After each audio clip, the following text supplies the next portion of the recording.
Welcome to the Market Mystics podcast. I'm Joshua. I'm Kim. Let's dive in. Hey, everybody. Welcome back. Josh, how are you today? I'm doing really good. We're both laughing because before we started this, we're getting really close to ending season 2 and starting season 3. And in season 1, I introed all the episodes. And in season 2, Kim has introed all the episodes.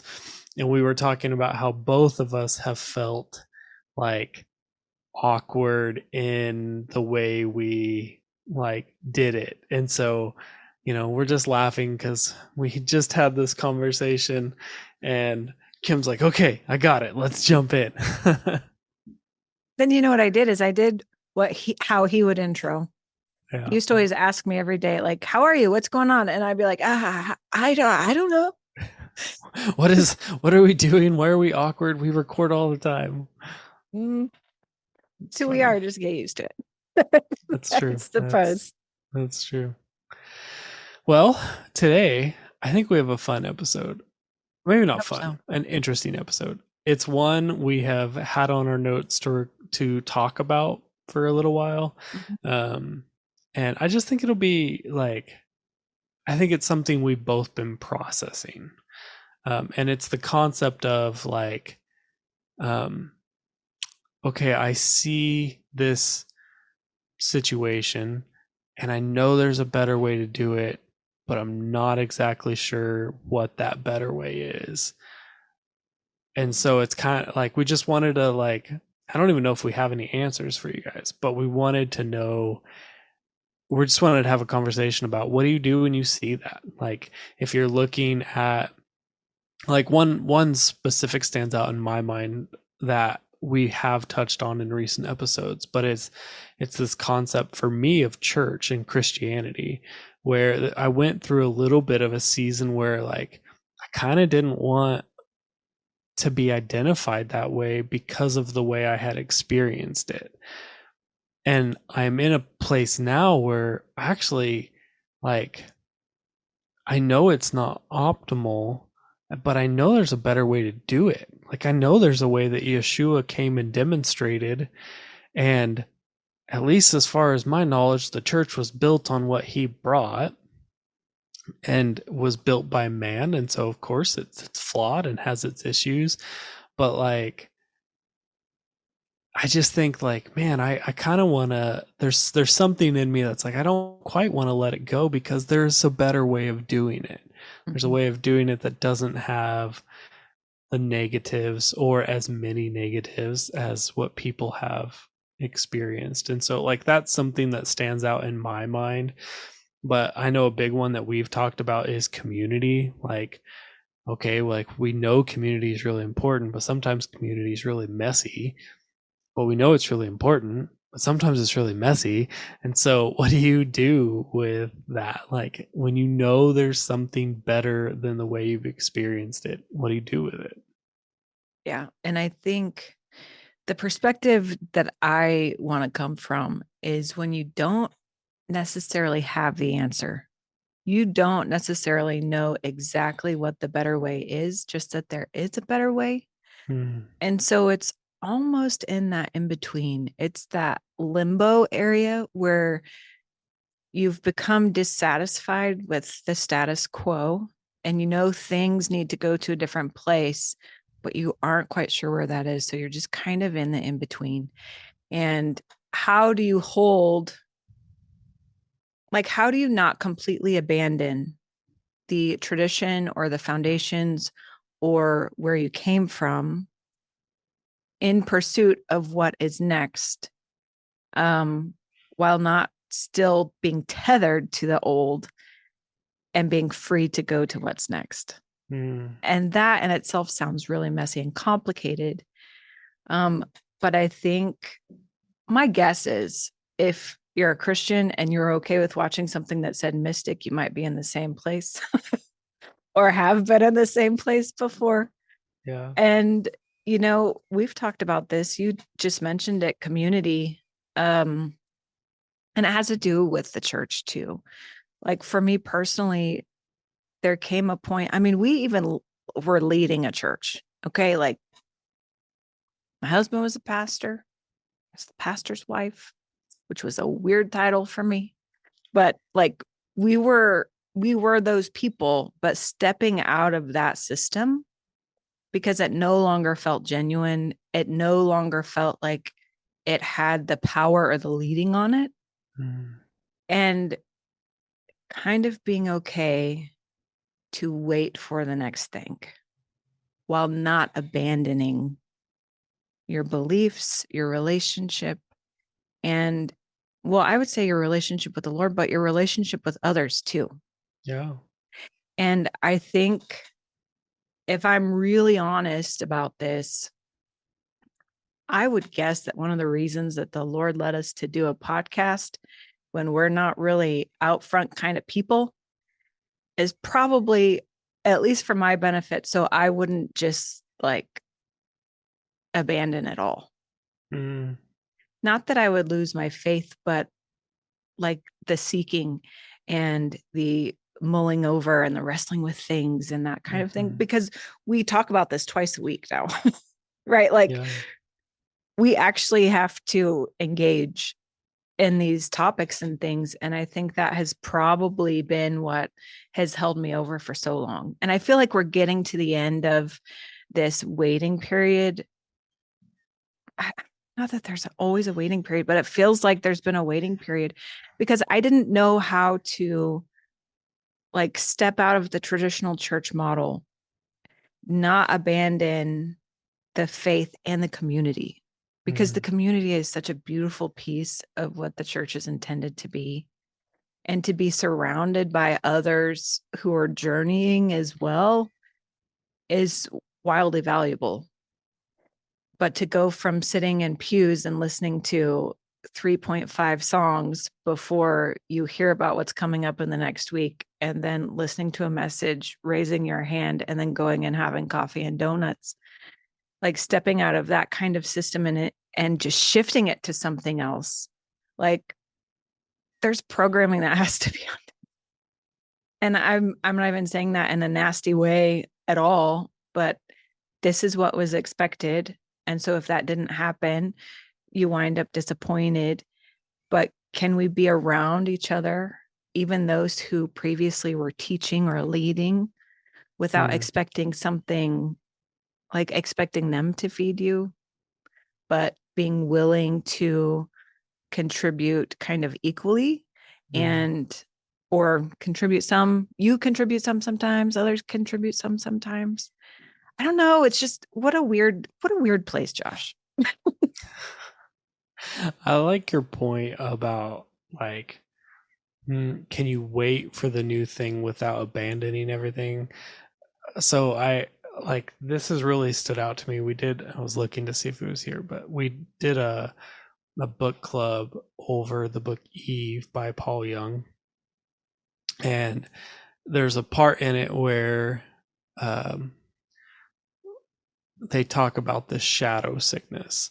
And the cure for the shadow sickness is to go put someone in intentional community, to go surround them with other people. Helps remind them who they are, which is really what the shadow sickness is. And I just think about like, yeah, like that's a tough thing to do when you're in a community and you're like, wait, there's a better way to do this. And I know my identity is rooted in the better way of doing this. And so sometimes you step out of that, but then there's no community there when you're by yourself. And then that, then you can sort of I think I think mystics can get a little bit wonky sometimes. I think they can lose grip with the earth and the purpose for which they're here, and that has a lot to do, I think, with like with what we're talking about, at least to some extent, to do with what we're talking about, where they just abandon everything. They just like, okay, like I'm done with the church. I'm doing this new thing. But then in the new thing, there just isn't community. There's no one around you to be like, hey, that's kind of weird. Like, who told you that? Like, that seems strange. That doesn't line up with anything else I know about your character or this or that. Um, and sometimes you need those checks and balances that community provides. Um, I once had this person who I was listening to talk about some like they had been reading some books that weren't Christian books just to kind of like get a picture of the knowledge that some of the other religions possessed. Um, and in that, they said, oh, by the way, every single thing that I read and digest, I go through with this group of people who know me very well and they help keep me on track. Hmm. And so it took almost the negativity out, it took almost the negative polarity out of the situation because they felt safe to explore areas that you may not want to explore on your own. Mm-hmm. And that to me, like that really stood out as we need that. I think you're right. I think accountability is one of those big things in community. And I don't even know that it's always correction, because it could be, hey, Josh, you're doing this, and this doesn't seem like it's in line with the other things that you've believed. And it's a challenge, Mm, honestly, in what you're going through. And it is a reminder for you to stay in line with what the Lord's doing. That doesn't mean that it's correction like I know best. mm-hmm. It's just like checking you, Yeah. And there have been times when there are things that seem different than what I have believed in the past that has been revealed to me through relationship. And I've had checks on that by other people, but I still hold true to it because everything Mm, I check with the Father, it still is that. You know what I mean? I'm still going back to the source. I'm still going back to Him and making sure that it's right. But to have that push to double check it, it's like quality control. yeah. Yeah. We've talked about this concept before about how when the father judges, it's not demeaning. He always judges up. It's always like, hey, pull you back up here. Do you remember who you are? Do you remember what you were made for? Like, that's the judgment that he does. And I think that's what you're talking about in this accountability. It's like this constant reminder of having people around you of who you are. And so I'm just thinking, like, okay, like the church is one thing we started talking about, and it's something that's been on my mind. Like, neither of us go to a super traditional church anymore, if any church at all, on a regular basis. And so, in that like waiting time, like, what do you do with that? Like, what do you just wait for something to happen? Do you experiment with other ways of doing it? Like, what would you say in that? That's a really good question. I'm gonna I'm gonna do what feels like the cop out answer. And Josh, when we first started, like when we first met, he hated this answer. I would Ask the ask the Father. Lord. Yeah. But what would you, Kim, do? What have you done? I have sought, actually, I went through a time of like fully rejecting. So it's like, I don't want anything to do with organized church anymore. It's broken. I don't, this isn't the way. But it was like a shedding. It was like I Mm, kind of needed to get that washed off. And then all of a sudden I could be ready to put things back on. It's kind of like taking a shower, right? Like you got to take mm-hmm. off your dirty clothes so that you can shower and then you can put on clean clothes. And I think then you get to a point where it's like there is something better. And you might find, if I'm using the same reference, you might find a sock, or you might find the underwear, or you might find the one piece of clean clothing, but not the whole outfit. You know what I mean? And for me, that's kind of what it's been. And so as I wait, I guess I didn't knowingly shed off all the things. And I'm saying shedding. Mm-hmm. Okay. Um, but as I did, all of a sudden there's like this yearning inside of me that started really coming out. And it was like, I am hungry for, I wouldn't say desperate for, but I'm like so longing. Everything in me, it is my body, my soul, my spirit is like longing for meaningful community again, Mm-hmm. where I had kind of gotten stripped down to really close relationships. Right. And I'm really grateful for that because, I mean, Josh, you got to walk with me through like the unraveling in a big way, you know. It was pared down, but now it's like there's something in me yearning for more and to expand that. And I think that the important piece in that is to pay attention to those inklings and those yearnings and not Mm-hmm. push them aside as something of the old, but know that when it comes back, um, well, I don't know that I can say this prescriptively for every situation, because I know in addiction and things, or in some really unhealthy relationships and situations, you may like long um, for the comfort of the old. That's not what I'm Mm-hmm. talking about. I do want to be clear because I don't always think that when you're an alcoholic and you have those cravings to go back to it, that is always the best. But Right. I'm talking about like kind of being rooted in that relationship with the Lord. And what is he drawing you to? You know, when sometimes, and it talks about this in scripture, like when Jesus says, I only do what I see the Father doing, right? And your will be done on earth as it is in heaven. And it is the kind of uniting of wills. Mm-hmm.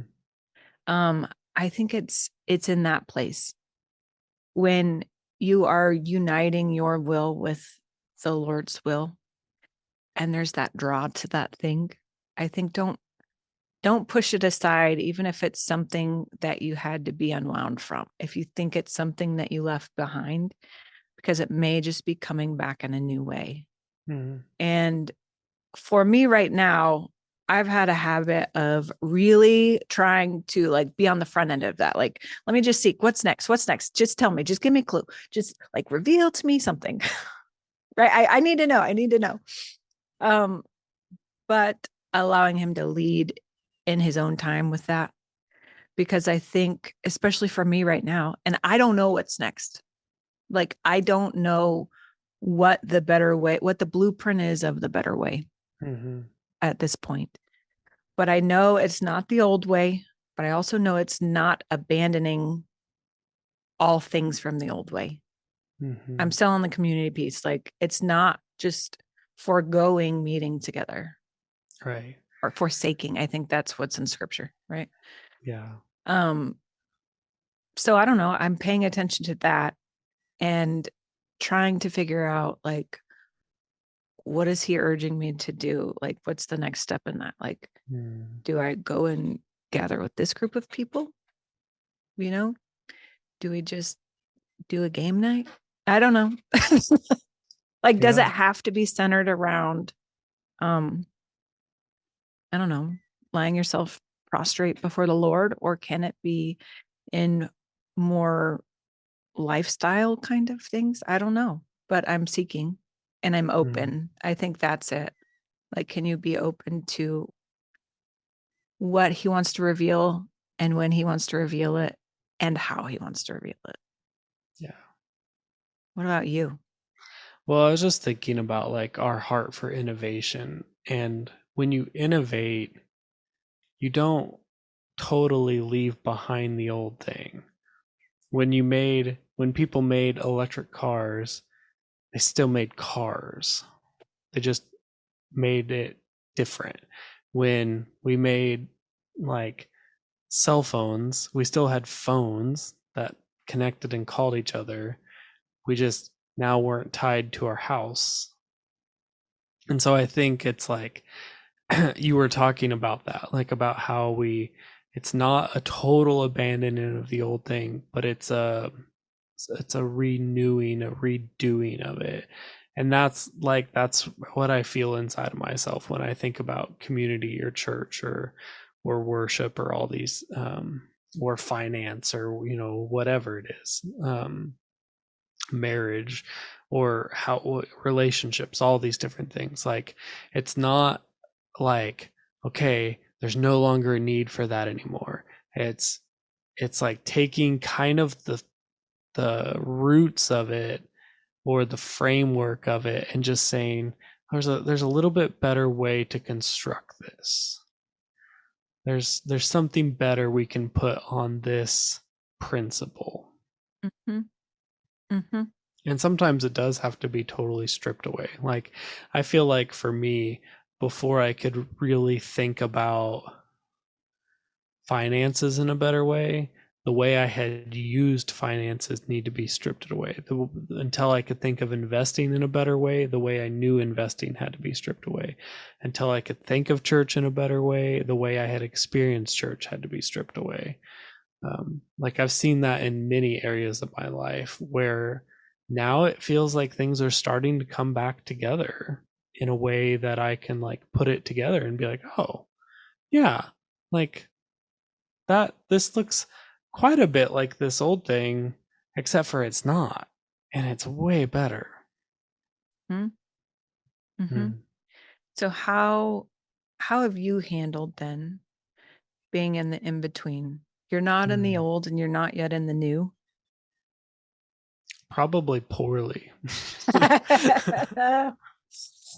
Same. Yeah. I think it's really uncomfortable to be in the like wilderness, if you want to call it that. Mm-hmm. Like you've left Egypt, but you're not quite in the promised land.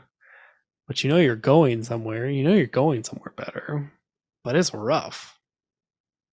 And so, yeah, I feel like I've had lots of emotions with many of these things that I feel like this in, where it's like half the time I want to run back to the old thing because it's familiar and it's what I know, and the other half of me is like screaming, "No, we know there's something better." And so I don't know that I would say I've always handled it super well, but it has. Um, like I would say the one thing I have done is be consistent in like, okay, let's recenter. I know I'm going somewhere.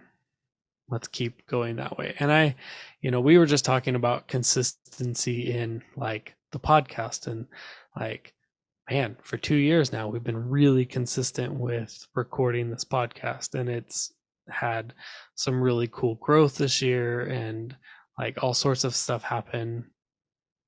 But that didn't come from us being like, okay, there's a better way of doing podcast. I don't know what it is, so I'm just going to stop. Like we had to keep almost experimenting with this. And I I think sometimes I don't experiment enough. Yeah. Like I'm not willing to take enough chances because it can be painful when chances don't work out. And so I think sometimes I'm not willing to experiment enough with things that I want to innovate. I'm like waiting for someone else to do the hard work. And God's like, hey, let's just try it. Hey Joshua, what's your name about? Yep, you might be a forerunner. Yeah, something like that. I mean, I'm just saying. You Yeah. brought up the wilderness, and I thought I don't know why my brain didn't even go there, but it makes the most sense. And it's like, how do you handle the wilderness? Right. And there's a lot of undoing and unraveling, and there's a lot of anticipation for the new without finding the new yet. Yeah. And there's a lot of those times of going, let's just go back. I mean, we could turn around. We could go back. It will be fine. We We had did it this pretty before. It good was over fine. there. It was fine. Mm-hmm. And then there are those who have to go out in front. And I almost think, I don't know if I want to say this. I tend to think that with innovation, failure is inevitable. Well, but that doesn't mean it's a destination. I'm not trying to say failure is a destination, but it is one of the things that is on every path to innovation. Yeah.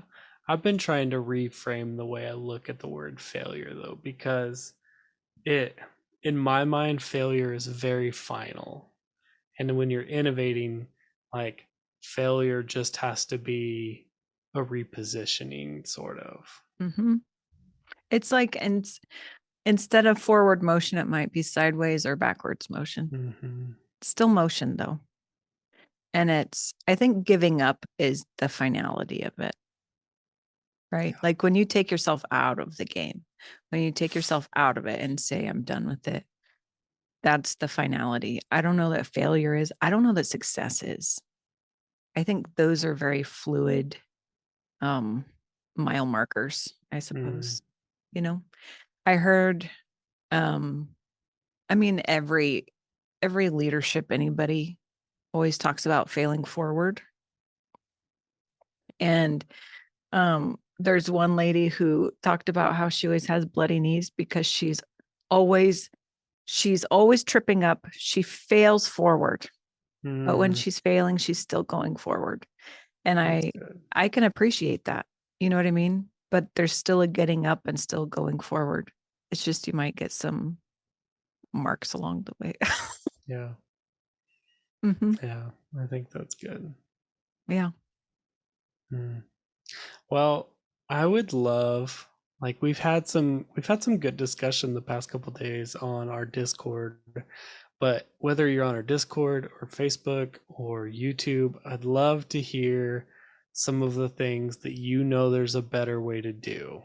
Whether or not you know the better way or not, I'd love to hear just like what do you see that you're like, oh, there's better. I can do this better. Like, what is that for you guys? That's good. You should check out the Discord because this conversation was just started actually the other day. It's funny, we had this topic on our list for weeks, but someone who actually is a former guest asked a question about a better way for marketing. And there's been conversation going on there and how to kind of navigate that in itself. But I would, like you said, I would love to hear other people's insights, I don't know, ponderings, questioning of like what has a better way? How do you get there? Where are you on the journey? How do you withstand the journey? Is there a better way? Yeah.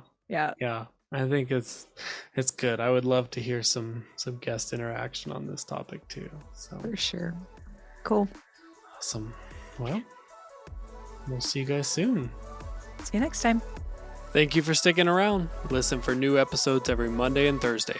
Find us on all social media platforms by searching for Market Mystics. Don't forget to follow and subscribe. Visit upperroomcd.com where you can find more information about the hosts, projects, and guests. Go deeper by booking a coaching appointment focused on redefining identity and wealth in your life. See you next time.